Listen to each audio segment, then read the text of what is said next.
नमस्कार दोस्तों। आज मैं आपको सुनाने जा रही हूँ, जब भाई ने बहन को विदेश ले जाकर बनाया नौकरानी, तो बहन ने किया कुछ ऐसा कि भाई भाभी की रूह कांप गई। चारों ओर सन्नाटा पसरा हुआ था।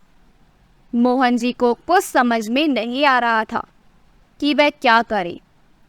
ऐसा प्रतीत हो रहा था मानो भगवान उनसे रूठ गए हैं। अस्पताल के वार्ड में उनकी पत्नी की लाश पड़ी हुई थी और सामने सफेद साड़ी में विधवा बेटी खड़ी थी। पल भर में उनकी दुनिया उजड़ गई। कितने अरमानों से उन्होंने अपनी बेटी की शादी की थी, लेकिन क्या पता था वह अपनी बेटी की शादी नहीं बल्कि उसका जीवन बर्बाद करने जा रहे हैं। सब कुछ उनकी आंखों से ऐसे गुजर रहा था मानो आंखों के आगे कोई फिल्म चल रही हो। वर्षों तक उनकी कोई संतान नहीं थी। न जाने कितनी मन्नतों के बाद भगवान की कृपा हुई और उनके घर एक बच्ची ने जन्म दिया। वह इतनी सुंदर थी कि मानो कोई परी हो, और उसके जन्म के बाद से उनके व्यापार में इतनी बढ़ोतरी हुई कि चारों ओर धन के भंडार भर गए। माता लक्ष्मी की कृपा मानकर उन्होंने अपनी बच्ची का नाम भी सीता रखा।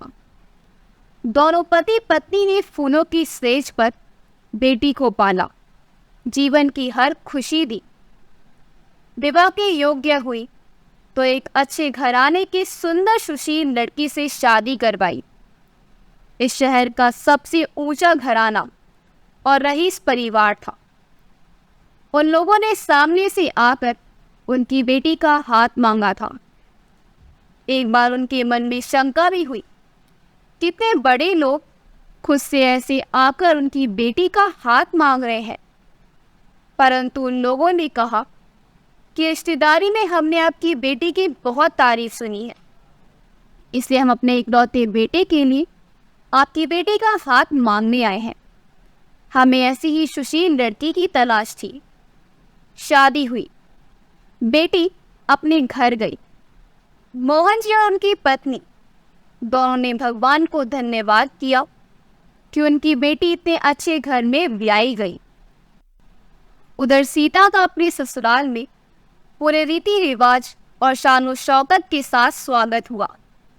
सुहागरात की सैज पर दुल्हन बनी बैठी सीता अपने पति राम का इंतजार कर रही थी। थोड़ी देर बाद राम आया, लेकिन उसके चेहरे पर एक अजीब सी उदासी और एक मायूसी फैली हुई थी। इससे पहले कि सीता कुछ पूछती, राम ने खुद ही उससे कहा कि शायद मैं इस दुनिया का पहला पति होऊंगा जिसने अपनी पत्नी को सुहाग की रात को ऐसा तोहफा दिया हो। सीता कुछ समझ नहीं पाई। उसने अपनी प्रश्नवाचक नजरें राम की ओर उठाई। राम ने कहा, देखो सीता, मैं तुम्हें धोखे में नहीं रखना चाहता। मेरे माता पिता ने तुम सभी के साथ बहुत बड़ा धोखा किया है। मुझे लंग कैंसर है और वह भी चौथी स्टेज हुई।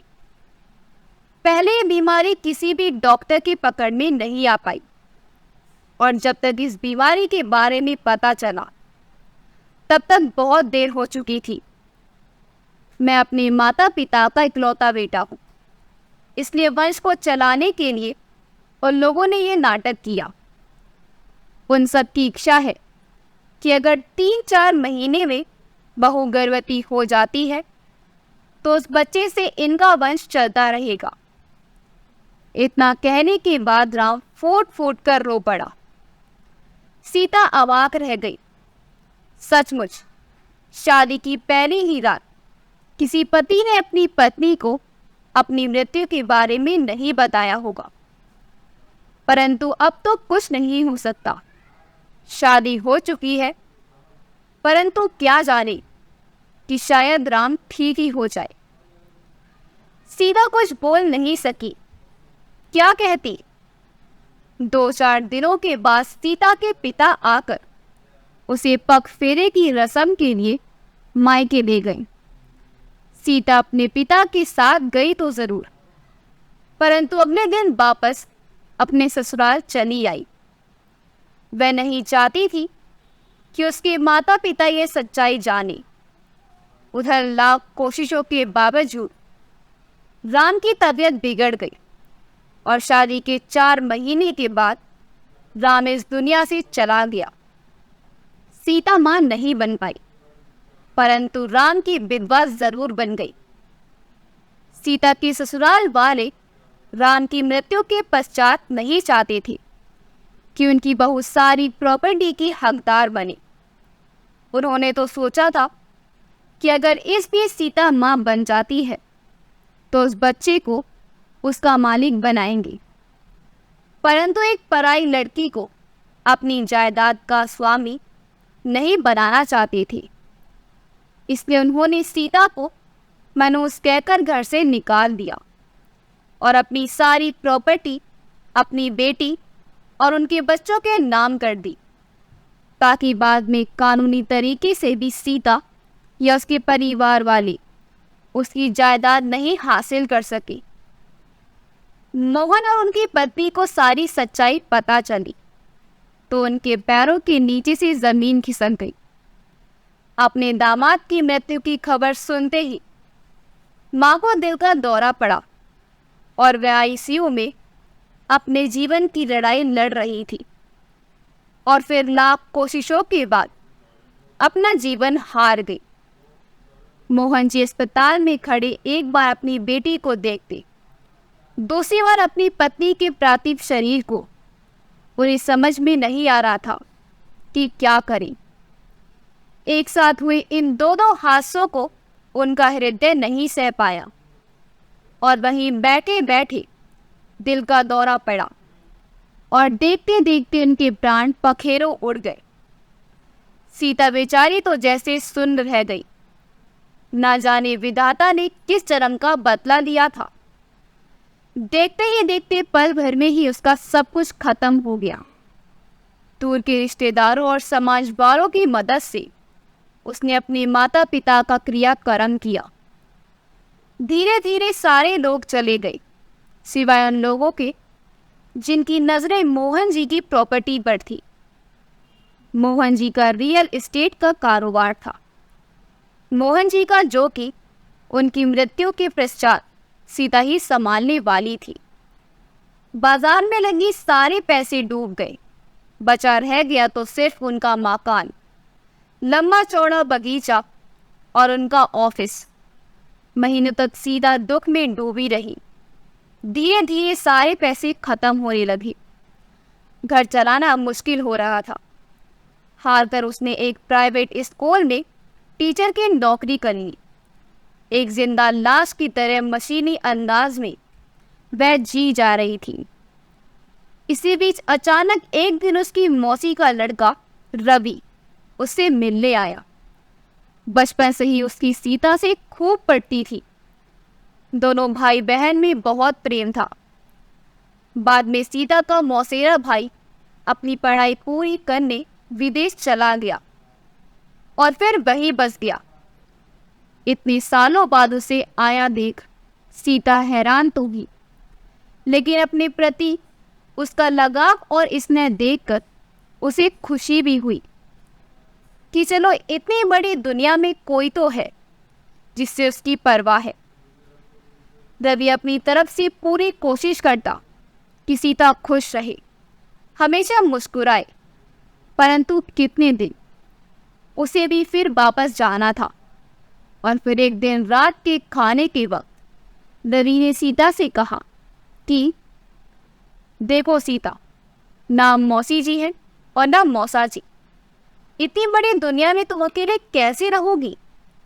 मैं तो कहता हूँ कि तुम दोबारा से अपना घर बसाने का सोचो। सीता बोली, ऐसा कभी नहीं होगा रवि। इतने धोखे खाने के बाद अब दुनिया के हर रिश्तों से मेरा विश्वास उठ गया। जब तक जिंदा हूँ अकेली रहूंगी। रहने को घर है और काम कर रही हूँ, लेकिन कब तक और कितने दिनों तक तुम स्कूल में टीचर की नौकरी कर पाओगी? शरीर है, कभी ना कभी तो थकेगा। तब क्या करोगी? तब की तब देखेंगे रवि, रात बहुत हो गई है, जाओ तुम भी जाकर सो जाओ, सीता ने कहा।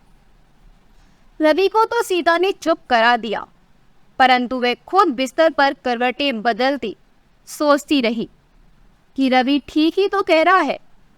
इतनी बड़ी दुनिया में अकेली क्या करेगी? बाहर की दुनिया में हर लोग फायदा उठाने को बैठे हैं। कब तक खुद को सबसे बचा पाएगी? परिवार के नाम पर तो कोई भी नहीं है, बस यही मौसी का एक बेटा है।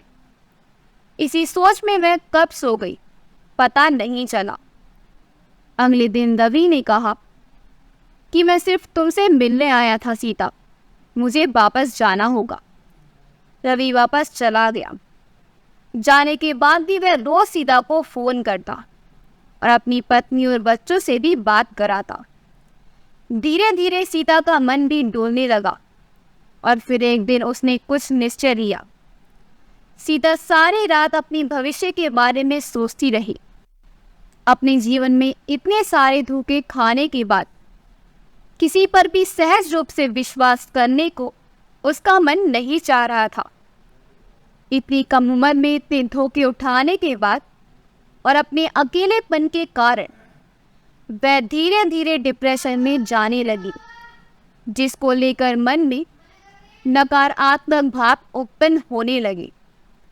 सुबह उठते ही उसने रवि को फोन किया और कहा कि मैं अपने घर में एक अनाथ आश्रम खोलना चाहती हूँ, जिससे कि अनाथ बच्चों को माँ की ममता मिल जाए और मुझे बच्चों का साथ। पागल हो गई हो क्या? रवि ने सीता से कहा। अनाथ आश्रम खोलना कोई बच्चों का खेल है? और फिर बच्चों के खाने की व्यवस्था कहाँ से करोगी? देखो सीता, मैं अभी भी कहता हूँ तुम हमारे पास आ जाओ। आखिर हूँ तो मैं तुम्हारा भाई। जानता हूँ तुमने एक छोटी सी उम्र में बड़े धोखे खाए हैं, लेकिन कहीं से तो भरोसे की शुरुआत करनी होगी। लेकिन यहाँ की प्रॉपर्टी का क्या होगा? पापा की सारी प्रॉपर्टी तो लोगों ने हड़प ली है, लेकिन जो बचा है उसे तो बचा कर रखो।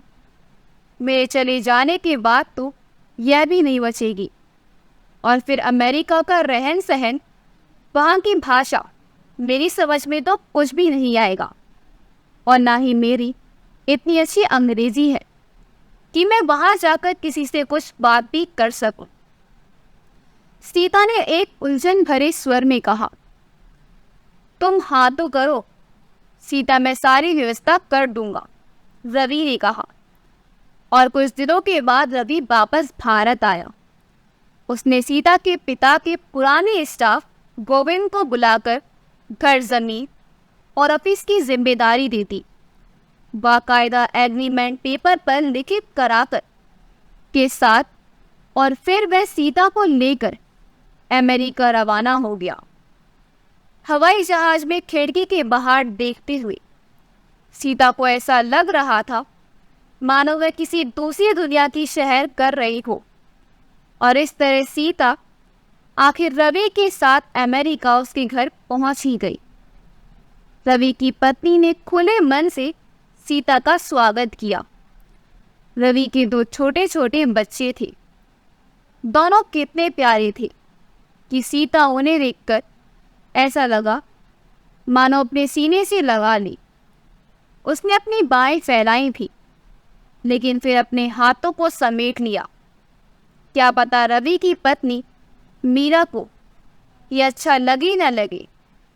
अरे आप रुक क्यों गई? नहीं नहीं, अभी आप ही के बच्चे हैं, आखिर आप इनकी बुआ जो है, मीरा ने हंसते हुए कहा। 2-4 दिन बहुत खुशी के साथ गुजर गए। एक दिन सुबह सुबह मीरा ने परेशान होकर रवि से कहा कि बच्चों को संभालने वाली आया तो काम छोड़कर चली गई है। अब मैं बच्चों को संभालूं या अपनी नौकरी? तुम अपनी नौकरी कैसे छोड़ सकती हो मीरा? अभी हमें अपने घर का लोन भी भरना है, बच्चों की पढ़ाई लिखाई है। यह सब सिर्फ मेरी सैलरी से कैसे होगा? रवि ने चिंतित होकर कहा। सीता ये सारी बातें देख सुन रही थी। उसने आगे बढ़कर रवि से कहा, परेशान क्यों होते रवि? मैं सारा दिन तो घर में बैठी ही रहती हूँ। मैं बच्चों को संभाल लूंगी। मीरा को नौकरी छोड़ने की कोई ज़रूरत नहीं है। मीरा ने आगे बढ़कर सीता को गले से लगा लिया और कहा, आपने मेरी बहुत बड़ी समस्या हल कर दी है। मैं सोच रही हूँ, अगर आप आज नहीं होती तो क्या होता? क्यों परेशान होती हो? उस दिन के बाद से दोनों बच्चों की जिम्मेदारी सीता पर आ गई। सीता खुशी खुशी बच्चों को नहलाने से लेकर खिलाने पिलाने और सुलाने तक की जिम्मेदारी उठा रही थी। मीरा और रवि को जब ऑफिस से लौटने में देर होती तो खाना बनाकर भी तैयार कर देती। क्या लाजवाब खाना बनाया है सीता आपने। सच में आपके हाथों में तो जादू है। बरसों बीत गए हमें ऐसा खाना खाए हुए। बड़े भावुक स्वर में मीरा ने सीता से कहा, तुम्हें मेरे हाथ का बना हुआ खाना पसंद आया? यह तो मेरे लिए बड़ी बहुत खुशी की बात है। अगर तुम्हें बुरा ना लगे तो खाना मैं बना दिया करूंगी। सीता ने कहा, नेकी और पूछ-पूछ, हमारा तो जैसे लॉटरी लग गई। अब हमें रोज रोज आपके हाथ का स्वादिष्ट खाना खाने को मिलेगा। सीता दीदी, रवि ने खुश होते हुए कहा। इसी तरह पूरा 1 साल बीत गए। सीता ने बड़ी कुशलता के साथ पूरा घर संभाल लिया। उसे भी खुशी होती थी कि चलो उसका जीवन किसी के काम तो आया। यहाँ सभी खुश हैं और उसे भी सभी बहुत प्यार करते हैं। अगले कुछ दिनों में सीता के पिता की बरसी होने वाली थी। उसने रवि से कहा कि यदि कोई यहाँ पुरोहित मिले तो अपने पिता की बरसी करवाना चाहती है। क्या दीदी, अब यहाँ तो कोई भारतीय पुरोहित मिलने से रहा, किसी दूसरी जगह हो तो हमें नहीं पता। अरे किसी को याद मन ही मन किया जाता है। अब मन ही मन याद कर प्रणाम कर ली। ज़्यादा हो तो बगीचे से फूलों का गुलदस्ता बना लीजिए। आप अपने पिता की फोटो पर चढ़ा दीजिए। अब हमें ऑफिस जाने को देरी हो रही है, इसलिए हम तो ऑफिस को जा रहे हैं। आप जरा घर और बच्चों को देख लीजिएगा। इतना कहकर मीरा और रवि चले गए। उस दिन पहली बार सीता के मन को गहरी ठेस लगी, लेकिन फिर उसने अपने मन को समझाया कि शायद मीरा सही कह रही हो। यहाँ मेरे लिए किसी पुरोहित को कहाँ ढूंढेंगी? काफ़ी रात हो गई है। दोनों बच्चे तब तक सो चुके थे। घर आते ही मीरा ने कहा, हम बाहर से खाना खाकर आए हैं जीजी, आप भी खाना खा लीजिए और सो जाइए। सीता ने कुछ नहीं कहा। आज उसकी भी इच्छा नहीं हुई खाना खाने की। किचन समेटा अपने बिस्तर पर लेट गई। रात काफ़ी हो चुकी थी, लेकिन आज उसे नींद नहीं आ रही थी। उसने पिता की पुण्यतिथि पर उसे अपने पिता की कभी बहुत याद आ रही थी। बिस्तर पर पड़े पड़े उकता गई तो उसने सोचा कि चलो बालकनी में बैठती हूँ, शायद मन को थोड़ा ठीक लगे। अपने कमरे से निकलकर बालकनी की तरफ जा रही थी कि ना चाहते हुए भी उसके कदम रवि के कमरे के दरवाजे पर रुक गए। मीरा खिलखिलाकर हंस रही थी और रवि से कह रही थी, तुमने तो कमाल कर दिया रवि, इतनी आसानी से सीता को बेवकूफ़ बनाकर यहाँ ले आई। सारी जिंदगी लिए मुफ्त की नौकरानी मिल गई, बच्चों की आया भी है, साथ ही सीता के रहते हमें माली की भी जरूरत नहीं पड़ती। सारे बाग बगीचे की देखभाल खुद ही कर लेती है। धीरे बोलो, कहीं सीता ने सुन लिया तो लेने के देने पड़ जाएंगी, हंगामा मचा देगी। रवि ने कहा, अरे हंगामा मचाकर क्या करेगी? उसका वीज़ा और पासपोर्ट सभी तो तुम्हारे पास पड़ा है। यहाँ आसपास के लोगों से भी उसका कोई मेल मिलाप नहीं है, किसी को कुछ पता नहीं चलेगा। अब तो बस किसी तरह से इंडिया वाली प्रॉपर्टी भी हमारे नाम हो जाएगा। धीरज धरो, मैंने सारे कागजात पर नॉमिनी में अपना नाम डाल रखा है। अगर सीता को कल को कुछ होता है तो सारी जायदाद का मालिक तो मैं ही हूँ। बहुत मेहनत करनी पड़ी है प्रॉपर्टी के चक्कर में। चलो अब सो जाओ, रवि ने कहा। उसके बाद सन्नाटा छा गया। शायद वे दोनों सो गए। सारी बातें सुनकर सीता को ऐसा लगा मानो वह घस खाकर गिर जाएगी। तो यह थी दोनों की चाल। जायदाद के लालच में यह दोनों इतने गिर सकते हैं, यह वो सोच भी नहीं सकती थी। उसका पूरा शरीर मानो सुन्न हो गया। अपने बिस्तर पर आकर वह धम से बैठ गई। सच में उसका पासपोर्ट और वीज़ा दोनों ही रवि के पास है। अब क्या करेगी?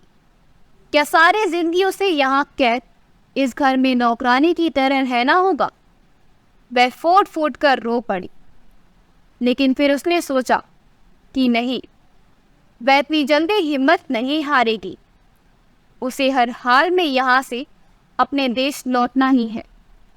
लेकिन इससे पहले अपना वीज़ा, पासपोर्ट इन दोनों से निकलवाना होगा। टिकट के लिए भी 2 पैसे नहीं है। क्या करेगी? लेकिन कुछ तो करना होगा। सबसे पहले तो उसे पहले की ही तरह सामान्य व्यवहार करना होगा। इन लोगों को कुछ शक ना हो। अगर ज़रा सा भी शंका हो गई तो उसका जीना मुश्किल हो जाएगा। इसलिए हर परिस्थिति में अपने आप को सामान्य बनाए रखना पड़ेगा। सारी रात सीता उसी उधेड़ बूंद में रही। रोज की तरह वह सुबह उठी और सबके लिए चाय नाश्ता तैयार किया। बच्चों को नहला धुलाकर तैयार कर स्कूल भेजा। नाश्ते की टेबल पर सीता ने रवि से कहा, देखो रवि, बच्चों की पढ़ाई मेरे लिए अब थोड़ी मुश्किल होती जा रही है, क्योंकि तुम्हें तो मालूम है कि मेरी अंग्रेज़ी कितनी अच्छी नहीं है। मैं सोच रही हूँ कि अगर मुझे भी थोड़ी बहुत इंग्लिश की पढ़ाई करवा दो तो बच्चों की पढ़ाई में सहूलियत हो जाएगी और फिर मैं घर के बाहर के भी काम कर पाऊँगी। आजकल वैसे भी तुम और मीरा काफ़ी परेशान रहते हो, इसलिए मैं बाहर का काम कर लिया करूँगी, तो तुम दोनों को भी आराम हो जाएगा। क्यों?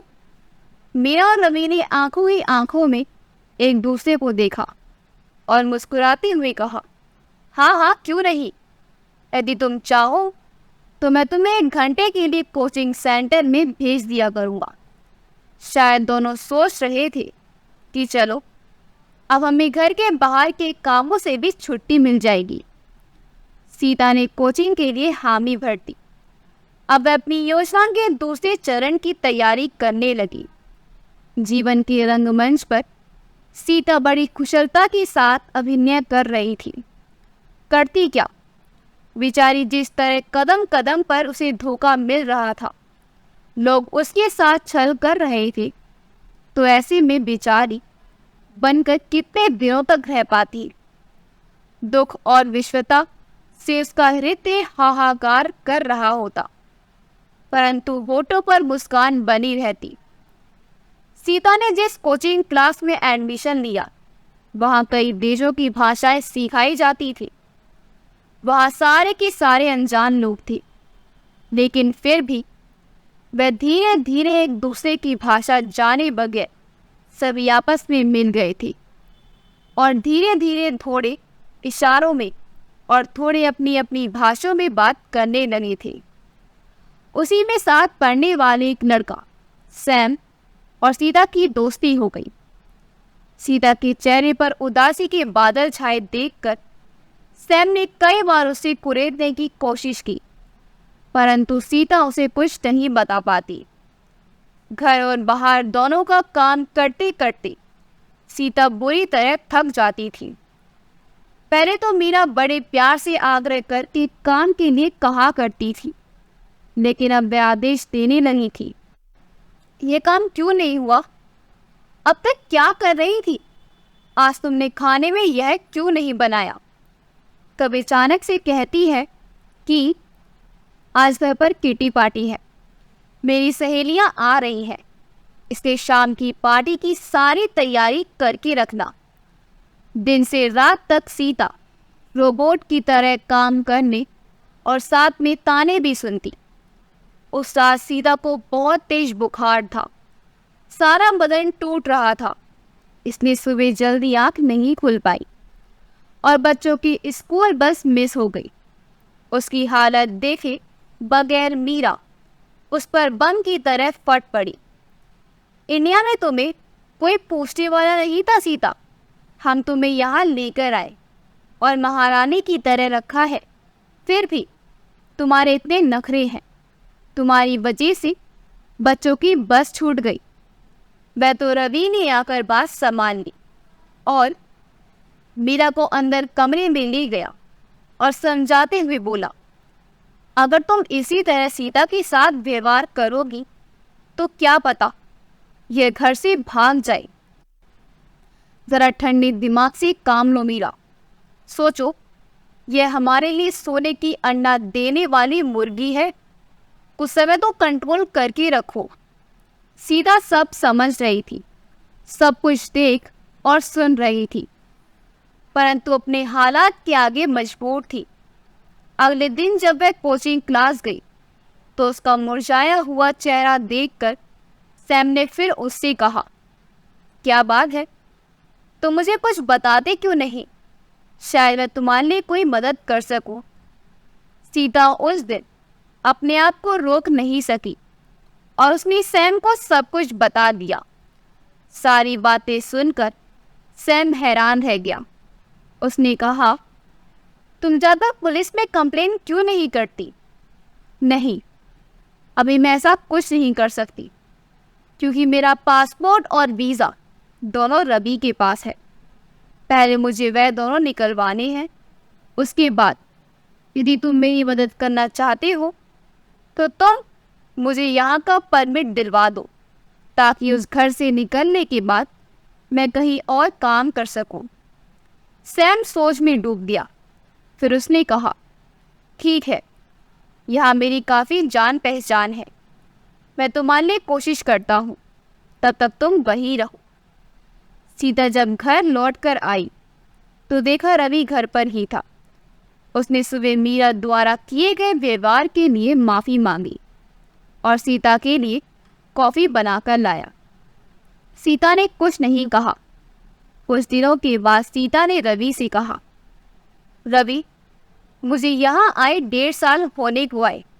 तुमने मेरा वीज़ा शायद 2 सालों के लिए ही बनवाया था, इसलिए वीज़ा ख़त्म होने से पहले मैं चाहती हूँ कि उसे कुछ सालों के लिए बढ़वा दो, क्योंकि अब मेरा भी मन यहाँ लग गया है। मैं वापस भारत नहीं जाना चाहती। अब बच्चों के बिना मेरा भी मन वहाँ नहीं लगेगा। क्या? रवि ने चौंक कर सीता को देखा। हाँ रवि, मैं सही कह रही हूँ। तुम इतने आश्चर्यचकित क्यों हो रहे हो? आखिर तुम भी तो मेरे भाई हो और यह मेरा मायका ही हुआ। क्यों, ठीक कहा ना मैंने? हाँ हाँ, ठीक कह रही हो। मैं कल ही अप्लाई कर देता हूँ। तुम्हें भी साथ चलना होगा, कुछ पेपर वगैरह साइन करने होंगे, रवि ने खुशी से कहा। रवि सोच रहा था कि सीता वापस भारत जाने के लिए उसे परेशान करेगी, लेकिन यहाँ तो उल्टा है, वह जाना ही नहीं चाहती। चलो अच्छा है। सीता उस दिन का इंतज़ार कर रही थी। उसने सैम को पहले ही बता दिया कि वह वीज़ा रिन्यू कराने जा रही है। इस बीच उधर सैम ने उसके लिए वर्क परमिट तैयार करा दिया था और एक जगह तो उसकी नौकरी के लिए भी बात कर रखी थी। थोड़ी दौड़ धूप के बाद 3 सालों के लिए वीज़ा की अवधि बढ़ गई थी। वहाँ ऑफिस में जैसे ही वापस पासपोर्ट और वीज़ा रवि अपने पास रखने लगा, सीता ने तुरंत वापस मांग लिया। वहाँ अधिकारियों के बीच रवि देने से मना भी नहीं कर सकता था। इस तरह सीता ने अपना पासपोर्ट और वीज़ा रवि से हासिल कर लिया। वहाँ से निकलने के बाद सीता ने रवि से कहा कि उसे अपनी कोचिंग सेंटर में कुछ काम है, इसलिए वह वहाँ से काम निपटा कर वापस घर आ जाएगी। आज रवि को सीता का व्यवहार कुछ अटपटा सा तो लगा, परंतु उसने ज़्यादा ध्यान नहीं दिया। सीता सैम के साथ अपने उस ऑफिस गई जहां उसे काम के लिए बुलाया गया था। इंटरव्यू के बाद उसे जॉब पर रख लिया गया। सैम ने सीता का वर्क परमिट बनवाकर उसे दे दिया था। सीता ने अपने सभी कागजात की फोटोकॉपी कराई और उसकी एक कॉपी सैम के पास में रखवा दी। आज उसे घर लौटते लौटते बहुत देर हो गई थी। जैसे ही घर पहुंची, देखा मीरा और रवि दोनों बेचैनी से उसका इंतजार कर रहे हैं। मीरा ने उसे खा जाने वाली नजरों से घूरते हुए कहा, आज दिन भर कहाँ थे आप? कोचिंग के बाद में इंटरव्यू देने गई थी। और रवि, तुम्हें ये जानकर बहुत खुशी होगी कि मुझे ये जॉब मिल गई है। सीता ने बेहद शांत स्वर में कहा, मगर सीता, तुम्हें नौकरी करने की जरूरत क्या है? आखिर क्या कमी है यहाँ पर? रवि ने परेशान होकर पूछा। कोई कमी नहीं है रवि, बात अपने आत्मसम्मान की है। तुमने मेरे लिए जो कुछ भी किया उसके लिए भी तुम्हें धन्यवाद देती हूँ। लेकिन सीता, क्या तुम काम और घर के साथ साथ बच्चों को संभाल पाओगी? मीरा ने परेशान होकर पूछा। नहीं, अब मैं पहले की तरह कुछ भी नहीं कर पाऊंगी। हाँ, काम पर जाने से पहले और आने के बाद जो थोड़ा बहुत बन पड़ेगा ज़रूर करूँगी, सीता ने कहा। तो हमारे घर को क्या तुमने धर्मशाला समझ रखा है? इतने दिनों तक हमने तुम्हें अपने घर में रखा, मान सम्मान दिया, उस एहसान का बदला तुमने ऐसे निकाला है? वह भी ऐसे समय में जब हमारे घर पर ना तो बच्चों की देखभाल करने वाली आया है और ना ही खाने बनाने वाली नौकरानी। मीरा ने अपना आपा खोकर जोरों से चिल्लाकर सीता से कहा, इसमें मेरी कोई गलती नहीं है। मीरा, जरा अपने मन में झांक कर देखो। तुम लोगों ने मुझे अपने देश से यहाँ बुलाया सिर्फ अपने स्वार्थ के खातिर। अपने घर के सभी नौकरों को हटाकर इन सारे लोगों का काम मुझसे लिया। इतने पर भी जी नहीं भरा तो मेरी सारी प्रॉपर्टी पर भी नजरें गड़ा दी। एक बार भी यह नहीं सोचा कि मेरा क्या होगा। तुम लोगों ने सिर्फ अपना स्वार्थ देखा। अरे अगर रिश्ते और रिश्तेदार ऐसे होते हैं तो मैं अनाथ ही सही। अगर दुनिया वालों को तुम्हारी करतूत पता चली तो लोगों का हर रिश्ते पर से भरोसा उठ जाएगा, हर बहन का भाई से भरोसा उठ जाएगा। इतना कह सीता जोर जोर से रोने लगी। रवि, तुम पहले इसका पासपोर्ट और वीज़ा छीनो, मैं देखती हूँ ये यहाँ से कैसे जाती है, मीरा ने गुस्से से कहा। कोई फ़ायदा नहीं है मीरा, मैंने अपने सारे कागजात सेफ जगह पर रखे हैं और उसकी एक एक कॉपी अपने एक दोस्त को भी दे रखी है, सीता ने बेहद शांत स्वर में कहा। देखो जाओ इस वक्त हमारे घर से। इतना कहते कहते मीरा ने सीता का बैग लेकर बाहर फेंक दिया और सीता को धक्के मारकर घर से बाहर निकालकर दरवाज़ा बंद कर दिया। स्वार्थ के इतने घिनौने चेहरे को देखकर सीता का मन भी भर गया। घर के बाहर बैठी हुई वो काफी देर तक रोती रही। रवि दूर खड़ा सारा तमाशा देखता रहा। थोड़ी देर बाद जब मन कुछ हल्का हुआ तो उसने सैम को फ़ोन किया और कहीं पर अपने रहने की व्यवस्था कर देने को कहा। कुछ दिनों तक वो एक गेस्ट हाउस में ठहरी। फिर सैम ने उसके रहने को एक कमरा दिला दिया। उसने सीता की बहुत मदद की। कुछ महीनों के बाद सीता पूरी तरह सेटल हो चुकी थी। उसने अपनी इस नौकरी के बाद भी एक पार्ट टाइम जॉब किया। वह ढेर सारा पैसा इकट्ठा करना चाहती थी ताकि जब वह भारत वापस लौटे तो वहाँ भी कुछ काम कर सके। इस बीच 3 साल कैसे बीत गए पता ही नहीं चला। सीता अपने वतन वापस लौटने की तैयारी कर रही थी तो सैम बड़ी दुखी मन से उसे रोकने की कोशिश कर रहा था। आज मैं तुमसे एक बात कहना चाहता हूँ जो मुझे बहुत पहले ही कह देनी चाहिए थी। मैं तुमसे प्यार करने लगा हूँ सीता। मेरे मन में अपने जीवन साथी को लेकर जैसी कल्पना थी तुम बिल्कुल वैसी ही हो। मैं तुमसे शादी करना चाहता हूँ। इतना कहते कहते उसकी आंखें छल छला गई थी। सीता ने कहा, तुम मेरा अतीत नहीं जानते हो। मेरी पहले भी शादी हुई थी और मेरे पति अब इस दुनिया में नहीं है। और लोगों के इतने रंग देखने के बाद और रिश्तों की असलियत झेलने के बाद मुझे किसी के साथ की इच्छा नहीं रही। लेकिन फिर भी मैं तुम्हारा इंतज़ार करूँगा सीता। सचमुच मैं तुम्हें बहुत चाहता हूँ सीता। सीता का हाथ अपने हाथों में लेकर सैम ने भरे गले के साथ कहा। आखिरकार सीता अपनी वतन पहुंच गई। आते ही उसने गोविंद से मिलकर पूरे घर की साफ सफाई कराई और अपने ऑफिस के बाहर स्वर्गीय मोहन अनाथ आश्रम और वृद्धाश्रम का बोर्ड लगवाया। अपने बंगले के एक हिस्से को वृद्धाश्रम और एक हिस्से को बच्चों के लिए तैयार करा दिया। धीरे धीरे बहुत से वृद्ध और अनाथ बच्चे इकट्ठा होने लगे। उनमें से ऐसे भी वृद्ध थे जो अपना खर्चा कर सकते थे, सिर्फ देखभाल की आवश्यकता थी। जो लोग काम कर सकते थे उस लायक उन्हें काम दिया जाता था। अपने शहर के बेरोजगार लड़के लड़कियों को सीता ने अपने यहाँ कुटीर उद्योग पर लगाया, जहाँ पर तरह तरह के अचार, पापड़, बढ़िया और भी बहुत से घरेलू चीज़ें बनाकर बाजार में पहुँचाई जाने लगी। धीरे धीरे सबकी मेहनत रंग लाई और उन सब का काम अच्छा चल निकला।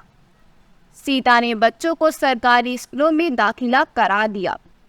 अब सीता सभी बुजुर्गों और बच्चों के साथ हंसी खुशी रहने लगी। अगर आपको हमारी कहानी अच्छी लगी हो तो हमारी वीडियो को लाइक करें, शेयर करें और हमारे चैनल योगी वॉइस को सब्सक्राइब कर दें। मिलते हैं अगली वीडियो में। आपका बहुत बहुत धन्यवाद।